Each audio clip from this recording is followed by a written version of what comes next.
Apologies that this video took longer than usual, combined with the usual lack of motivation and also me figuring out that the format of just reading out the text and not just doing anything else much is kind of not as effective anymore. So therefore I changed it up a little bit, so it kind of took longer. I'm so sorry. So from now on, I will assume that you know what the basic of what the unit kit does, and I will just be explaining how strong they are and how to use them and other stuff, etc. So anyway, the new unit this time is Avite.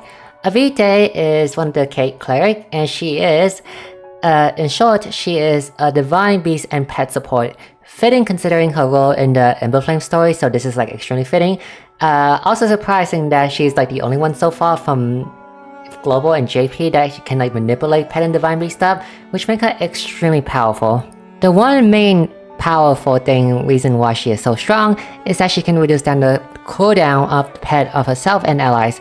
She can reduce the cooldown of a pet through her passive, and the torch point can reduce the front row cooldown, and the torch point on her ultimate can reduce everyone's front row only pet turns by 4, which is extremely strong because there are some very strong pet that can take advantage of this, like Akala, like Champa, like Youngest, and there's other stronger ones. So reminder that pet buff stacks separately from normal buff.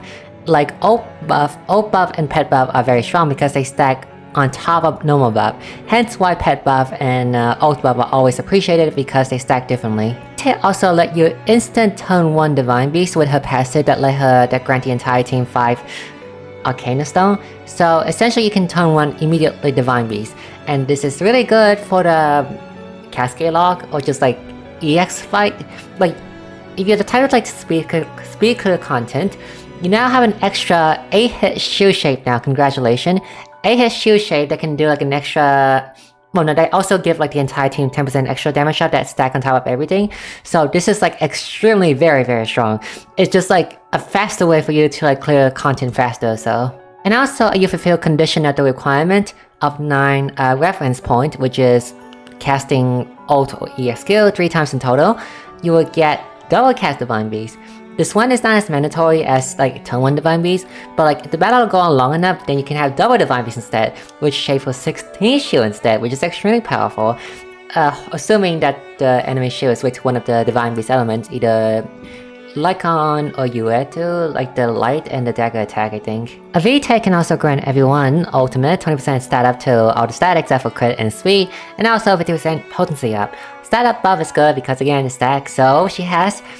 Well, she has pet buff, but she can give more pet buff for your team, and she has stat buff for ultimate, so she is really good in amplifying your team damage. And on top of that, she gives 50% potency up. Not that useful for those who already have innate potency up, but still useful for when you have downtime of potency up, or those who doesn't have it at all. And then her ES skill can restore ult gauge and refresh the usage of Divine Beast. So therefore, you can use Divine Beast twice a battle you want. Do want the cost Arcana Stone, so you have to wait 5 turns again in order to actually use it. So you actually can use it turn 1 right away and then use it again on turn 6. So it's actually a pretty useful EX skill. Ult gauge is nice, in a way you can just like remove everyone from your team. It's not as like helpful as other things she has, but it's still helpful though. Now, how to play Avite? This is very simple, and this is the most optimal way. It's not mandatory, but I assume that you have some way to make her 200% ult turn 1.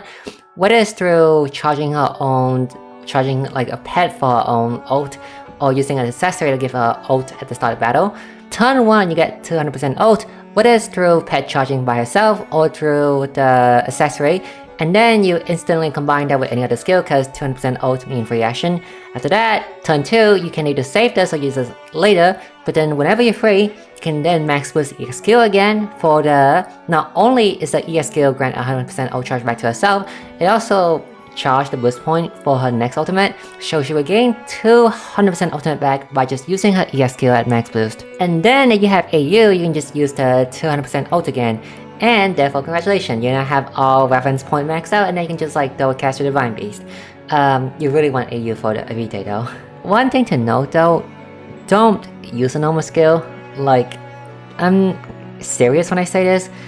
You can remove, like you can bring no skill at all with Avite, like no normal skill at all, and she will still function the same as she is right now. Avite normal kit compared to her everything else she does, to her passive, to her EX, to her ultimate, they are very bad. So therefore, you don't have to just like bring any skill out, just bring an empty kit and Avite will still be effective.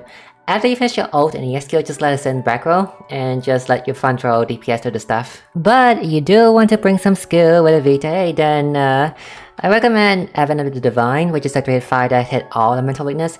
Also deal decent damage. Please don't use Avite for damage. Aviete Lutia, which is actually more defensive. Since she is a cleric after all, then you can use her as a healer too. Her healer is not as good as modern day healer like Rinyu or Shanna, but it still is effective because her Advent of Lutia is 3-hit ice that also grant front row defense and magic defense. And it shows that Medica that also grant HP and regen, so it's not a bad option for a healer. Now for Awakening Priority, this is the one banner I do highly recommend to go in 6,000 as in 200 pity, 6,000 rubies for.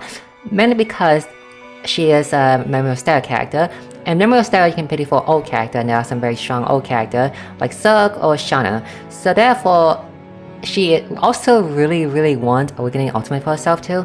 So you can get her and then get a dupe of her and then also get an exchange of an old character if you want to. So Awakening Ultimate is extremely must. I say it's almost mandatory for Avite because it again, faster ult charge, an extra ultimate, and also the maxing out of the Reverence point for the double cast of the Divine Beast. So make sure to get AU as possible, whether it's through the banner, or through the 6 months in the future in the exchange shop. A1 is not that recommended because she's not a DPS, and A4 is a pet accessory related. It's not must-have mandatory though. It is kind of powerful, but you already have Avite on your team that can do like pet manipulation. You don't really need accessory for that, so it's not recommended. It's not recommended to pull for, but it's a good accessory though. Now for review, Avite get 10 out of 10.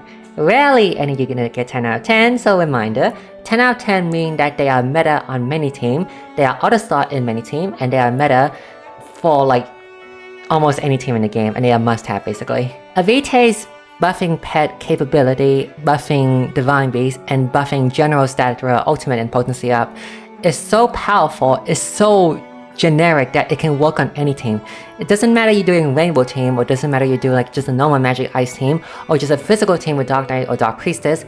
She will work everywhere. Avite is strong and her kit work everywhere. That's how strong she is. I will say though, I don't think Avite is on the same realm as mandatory as Shanna.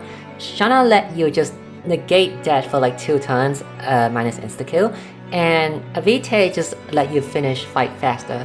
I still think in terms of like character must-have character, number 1 is still Shanna because negating insta-kill, negating like big damage and just 3 boost point regen is so powerful. And second behind her is Avite. Avite is an offensive support, but she is still very powerful though. And Avite is still extremely very meta in JP, so her usage viability was lasting for a very long time. And I think that it will last until the end of the game even, because unless they release another unit that can also manipulate pet and Divine Beasts like her, no one else can do what she does, and what she does is very unique, so you should get her.